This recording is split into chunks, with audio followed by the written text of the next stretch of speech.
শাকিল, হত্যাকাণ্ড সম্পর্কে আর কি তথ্য রয়েছে আপনার কাছে?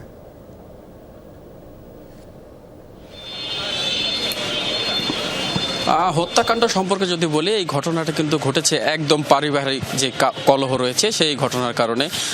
যিনি হত্যাকাণ্ড ঘটিয়েছেন আসমা আক্তার, তাকে কিন্তু গতকালই আটক করা হয়েছে। পরবর্তীতে কিন্তু রাতে মামলা হয়েছে, যে পরিবারের পক্ষ থেকে মামলা করা হয়েছে। সেই ঘটনার পর থেকে কিন্তু তাকে গ্রেপ্তার দেখানো হয়েছে। আর যেই স্বামীকে যে হত্যাটা করেছিল, যে টুকরো টুকরো করে লাশ ফেলে রেখেছিল বিভিন্ন জায়গায়, সেখান থেকে কিন্তু যেই পুলিশ কিন্তু আলামত সংগ্রহ করেছে এবং সুরাতল শেষে কিন্তু সেই পোস্টমর্টমের জন্য ইতোমধ্যে হাসপাতালে প্রেরণ করেছে, এমনটাই কিন্তু আমরা জানতে পেরেছি। তবে এখানে যদি মামলার বিষয়ে একটু কথা বলি, মামলা কিন্তু সেখানে একজনকেই উল্লেখ করা হয়েছে এবং অজ্ঞাতনামা কিন্তু লেখা হয়েছে, কিন্তু অজ্ঞাতনামা কারো এখনো পর্যন্ত ধরা হয়নি, বা ওই একজনকেই কিন্তু আটক করা হয়েছে বা গ্রেপ্তার করা হয়েছে।